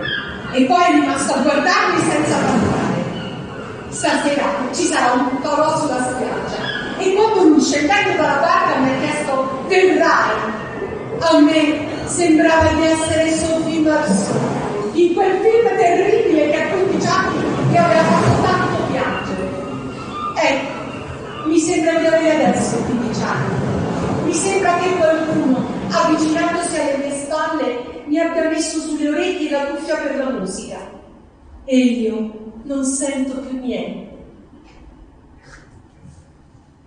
È qui la festa! Sì, amo, forse. Mica una picciola fuoco tutti si mortolotti in la spiaggia per segnare la terraferma ai naufraghi. Sì che siamo ai Spirito Santo! Bambini, venite a ringraziare questi signori che ci hanno portato tutte queste belle bibite colorate. Stasera è tutto gratis! Beh, che fate? Non date da bere agli assetati, questa è una squadra di calcio intera, questi tengono sede. Bambini, ringraziate. Sì, no, ringrazia. Scusi, dileggante. Ha mica visto una ragazzina thailandese con 2 trecce, lunga così? Si chiama Kim. Scusi, ha visto il comandante Ceccotti? No, non l'ho visto. Quello qui il cameriere thailandese vede e che io vedo è l'animatore assieme alla mia Madonnina che si parlano, sono illuminati dalla fiamma dei cieli e ridono perché lui ha una chitarra e sta cambiando le parole a questo piccolo grande amore. Gli accordi sono approssimativi e il testo include di tanto in tanto delle allusioni, manco tante volate, sul contenuto della maglietta fina, che se Tamini fosse morto si rigirerebbe nella tomba, ma siccome è ancora vivo, lui decide di massacrarlo, prendendo una stecca tangenziale su mi manca da morire. E rispetto alla salva di Baglioni, lei dovrebbe alzarsi e andarsene indignata. Invece si alzano tutte e due e si allontanano, lasciando sulla sabbia l'articaria. Ma perché quando serve San Giuseppe non ci sta mai? Uè, Kim! Allora cazzo hai lasciato i capiazzi? Dai, che succede? Le battute di Don Gaetano non ti fanno più ridere. Che peccato, che peccato. Una volta sì, Tu pensi che noi in parrocchia ridiamo ancora? C'è Ciciro che fa l'imitazione di San Ramiro quando fa Ciro. E noi ci spacchiamo dalle risate. Che peccato che tu non ridi più con noi. È un sorriso che quando ce lo regalavi, il mondo per 30 secondi sembravano poco meno e merda di prima. Adesso lo regali a questi sporcaccioni che rimangono le stesse merde di prima. È proprio quello che ti miravoli non se ne fanno più. Scusi, sono discreto, Sì! Sei indiscreto. Sei così poco discreto che non ti si manca accorta che questa non tiene nemmeno 16 anni! Come? Mi sono incamminata anch'io. C'era qualcosa che non mi tornava. Avevo la sgradevole sensazione di un'intromissione e volevo contrastarla, come se il mio presepe stesse per subire una manomissione non desiderata, almeno non desiderata da me. E con quest'ansia sono giunta fino al palmizio che lambiva la spiaggia poco più avanti. Il chiarore del fuoco ormai non era che un puntino alle mie spalle e davanti a me c'era solo il chiaro scuro delle palme. Difficile orientarsi, se non fosse per una luce fioca che proveniva da dietro una palma più grande. Gli giro intorno ed è allora che vedo, al centro di un cerchio luminoso che in parte mostrava e in parte nascondeva quello che non volevo vedere. S'era pure apparecchiato coi moccolotti, lo stronzo. Aveva fatto un cerchio coi cieli del falò e al centro c'erano loro due, abbracciati, di più, uno dentro l'altra. La statuina della mia Madonna e sopra di lei il pupazzo di un Godzilla invasivo, sgraziato, grottesco, collocato nel presepe dalle mani di un bambino dispettoso. Vattene! Davvero penso, vattene! Così come sei arrivato. Spegniamo tutte le candele e lasciamo Maria da sola. E io farò finta che questo 25 dicembre non sia mai arrivato.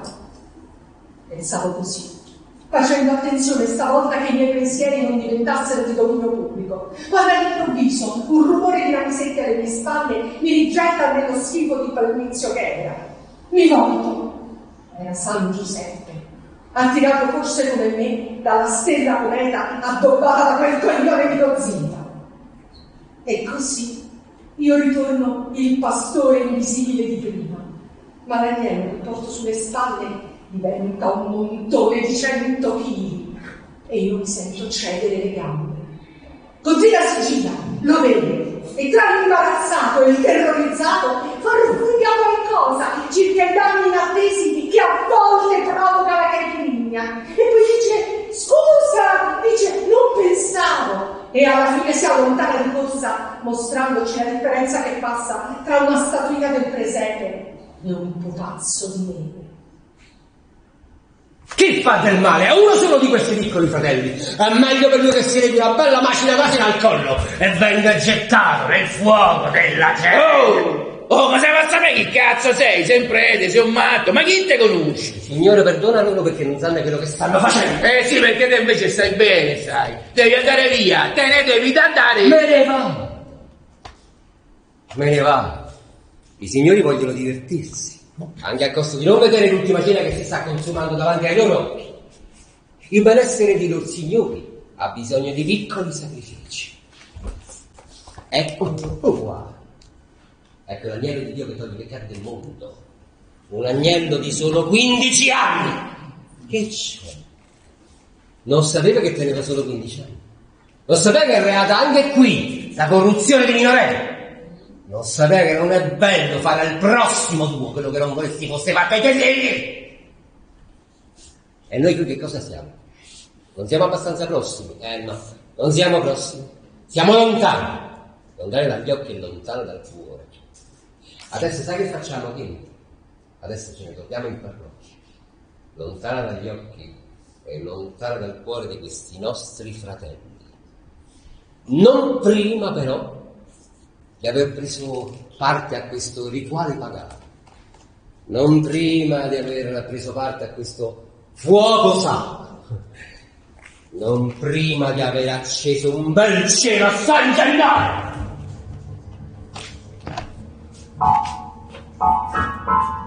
Oh, Renato, vedi sta lotta!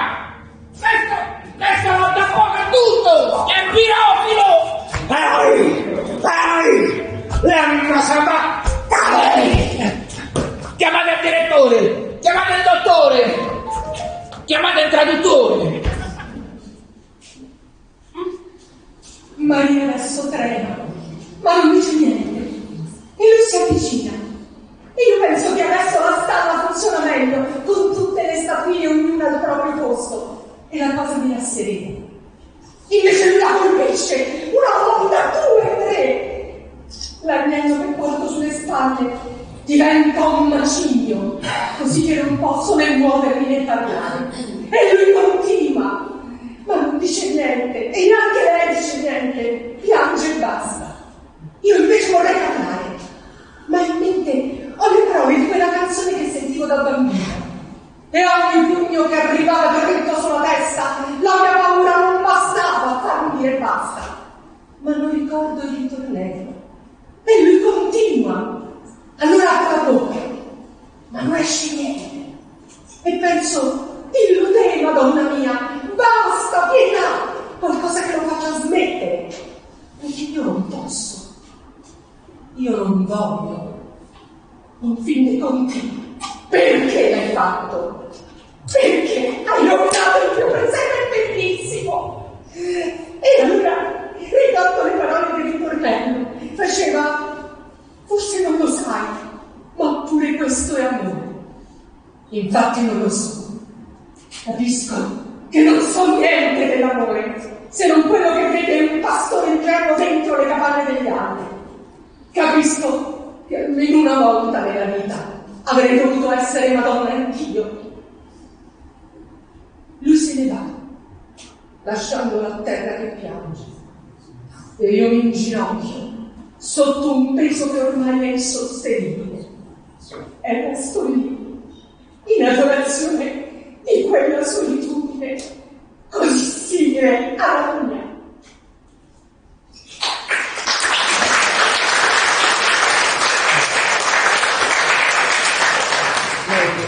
Io a Dio non ci credo, questo l'avrai capito. Come ho capito che non ci credi neanche tu, altrimenti un po' di ritegno per ciò che quelli come te stanno facendo a questa terra ce l'avresti. Eppure a volte ci vorrei credere come ci credevano gli antichi.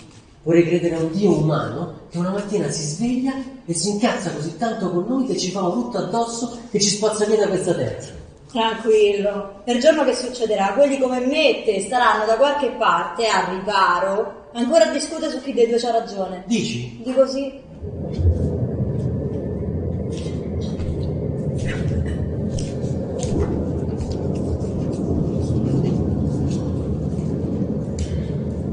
La Madre Superiora, Suor Mengele, ci ricordava spesso come in tutti i peggiori momenti della storia, in fondo all'ira divina ci fosse sempre, dietro sembianze umili ed imprevedibili, l'abbraccio salvifico del Padre, che avrebbe strappato i figli, avvisati e quindi mezzo salvati, dall'incombente punizione ad essi riservata. Così fu per il diluvio universale, diceva, quando Dio affidò all'ultima delle colombe il messaggio della ritrovata salvezza. E così fu nell'atto estremo della rivelazione, quando affidò la sua parola ad un figlio che puzzava di mangiatoia. Mi sono chiesto chi, nel mio momento del castigo, potesse essere così basso, infimo, attardato, da apparire ultimo in una umanità già tanto indietro, da essere degno del messaggio di perdono di quel Dio così severo. Chi? Se non l'animatore di un villaggio vacanze. Signore pietà, Signore pietà, Cristo pietà, Cristo pietà, batto pietà. Me lo voglio immaginare così. Alla fine di una lunga corsa alla fine del mondo, tentare di salvare quello che resta di questa così poco meritevole, pallida, goffa festa di inizio millennio, armato soltanto del suo terrificante umorismo preconfezionato. No, che sto tutti dai! Oh, dai, adesso c'è il gioco della bottiglia, dai! Il karaoke con la via dell'est! My way, il gioco è suo, sapete che un bambino thailandese va al bagnino e mi fa prego signore, devo mangiare da 2 giorni! E lui, allora puoi fare il bagno, vai! Staccane! Dai, forza, su! Dai, divertiamoci! Adesso tutti insieme, prima del gioco della bottiglia, facciamo un bel trenino! Dai, unitevi tutti insieme! Su! Dai! Ai caramba!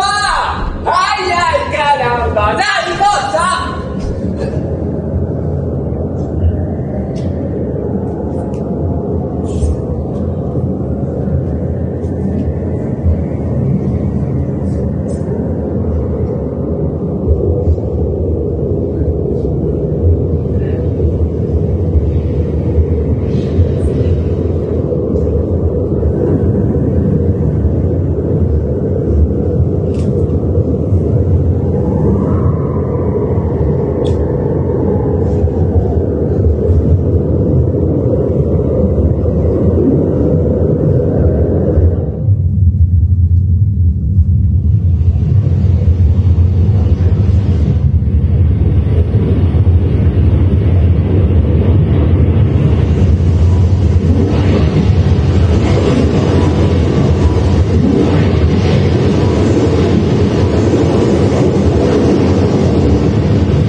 Saranno state le 8 di sera. Più tardi ci sarebbe stata una festa, un falò. Qualcuno avrebbe portato una chitarra, forse. Qualcosa che non vivevo dagli anni del liceo. Mi sarebbe piaciuto vivere con Carmen. Invece mi chiamano dall'aeroporto. Dicono che ci sono problemi con la dogana, che i thailandesi vogliono dei documenti. Dicono che il mio secondo non capisce niente. Ok, vengo, dico io. Sono abituato a risolvere i problemi del mio secondo, però al massimo alle 7 voglio essere di nuovo al villaggio, dico. Ci sarebbe stato il falò. Io avrei ballato con Carmen quei balli alcolici che si ballano in riva al mare quando le fiamme ardono fuori e dentro.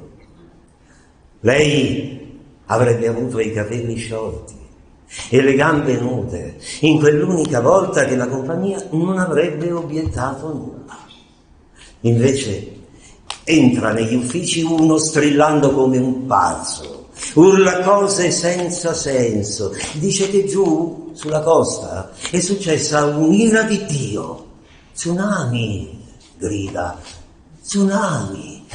60 secondi, 1 minuto, tanto è bastato perché la furia delle acque spazzasse via tutto, il villaggio, le case, la gente, pure quella che lui conosceva così bene. Lo chiama tsunami, lo pronuncia come se lo aspettasse da tempo. Dice che è la terra che si ribella alle nostre scelleratezze. Lui urla la mia casa. Ed io penso, Carmen. Lui urla tutte le mie cose.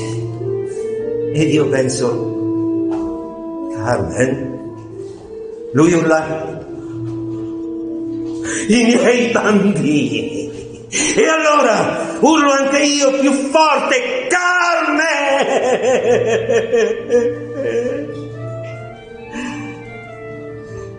E capisco solo allora che quell'ultimo minuto avrei voluto viverlo con lei. E capisco quanto inutili siano stati tutti i miliardi di minuti che lo avevano preceduto. Era appena passato l'ultimo minuto di una vita che non valeva neanche il minuto impiegato per concepirla. Mamma, la vedi questa cicatrice? Le suore picchiano i bambini.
That's